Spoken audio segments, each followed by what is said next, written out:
So, one way of conceptualizing yourself is that you're one speck of dust among 7 billion.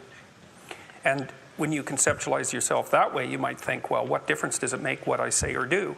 And that's actually quite convenient for you, because if it doesn't matter what you say or do, then you don't have any responsibility and you can do whatever you want. The price you pay for that is a bit of nihilism, but if you don't have to shoulder any responsibility, that's a small price to pay.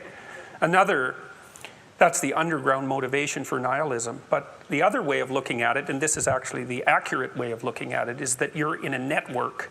You're a node in a network, and so you can do a little bit of arithmetic very rapidly and just figure out how powerful you are. You know 1,000 people. You're going to know more than that over the course of your life, but let's say 1,000 for the sake of argument for now. They know 1,000 people. That means that you're one person away from 1,000,000 people and 2 persons away from 1,000,000,000 people. And you're the center of that network. And now the way networks work is that information propagates in a network manner. So don't underestimate the power of your speech.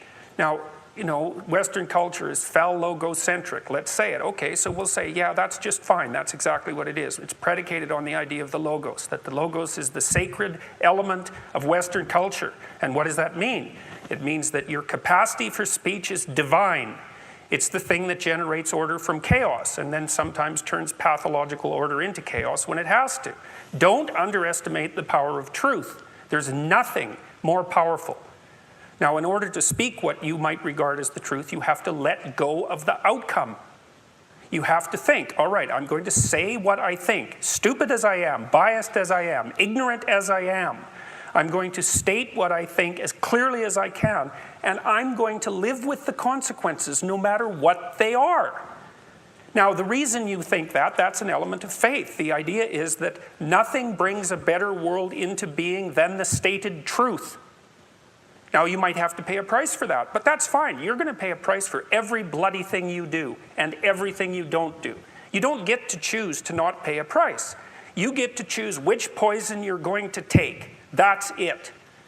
So if you're going to stand up for something, stand up for your truth. It'll shape you, because people will respond and object and tell you why you're a fool and a biased moron and why you're ignorant. And then if you listen to them, you'll be just that much less like that the next time you say something. And if you do that for 5 years, you'll be so damn tough and articulate and able to communicate and withstand pressure that you won't even recognize yourself. And then you'll be a force to contend with.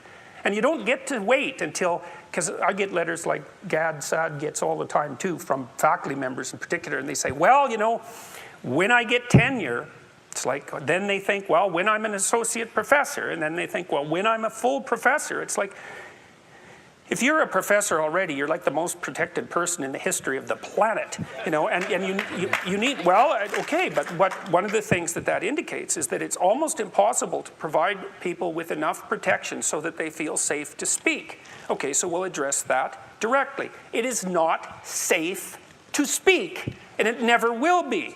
But the thing you got to keep in mind is that it's even less safe not to speak. Right? It's a balance of risks. It's like you want to pay the price for being who you are and stating your mode of being in the world, or do you want to pay the price for being a bloody serf, one that's enslaved him or herself? Well, that's a major price, man. That thing unfolds over decades, and you'll just be a miserable worm at the end of about 20 years of that, right? No self-respect, no power, no ability to voice your opinions, nothing left but resentment because everyone's against you, because of course you've never stood up for yourself. It's like, say what you think carefully, pay attention to your words. The price is, it's a price you want to pay if you are willing to believe that truth is the cornerstone of society. And in the most real sense, if you're willing to take that leap, then tell the truth and see what happens. And nothing better could possibly happen to you. There'll be ups and downs, and there'll be pushback, and there'll be controversy and all of that, but it doesn't matter. The truth is what makes the world, the truth is what redeems the world from hell, and that's the truth. And we saw plenty of hell over the last 100 years, and we haven't learned a bloody thing from it. It's like, wake up, tell the truth, or at least don't lie. That's a start. And you got to understand that's a risk. But I have one more brief thing to say about that. So, you know, I said what I had to say back in September, and I'm sure that I could have done it better, and many people have told me how I could have done it better, although it didn't mean they would actually do it, but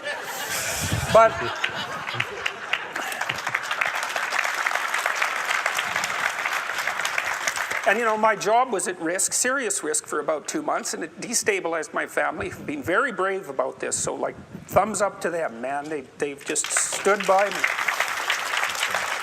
But here's the optimistic news, is the university has left me alone completely. I shook hands with the dean 2 weeks ago. We're on friendly terms. They don't want this to go any farther than it has already. The students were tremendously welcoming when I came back to teach in January. I haven't had a single negative incident at the university. And I've received thousands of letters from people all over the world, all of which have been in support. I've received 2 negative letters. That's it. 2. So the people have an inchoate longing to have the sort of thing that we're talking about articulated. And so don't be thinking you're alone. It's just that people can't talk, they're afraid to talk, or they don't know what to say. And those are real problems. So if you're reasonably articulate, like, start talking and sharpen yourself up. I mean, the enemy is a cloud. They're a cloud of gnats. They're only courageous in groups. They're only courageous in mobs. If you stand your ground and don't apologize and articulate things properly, they'll disperse around you like they're not even there.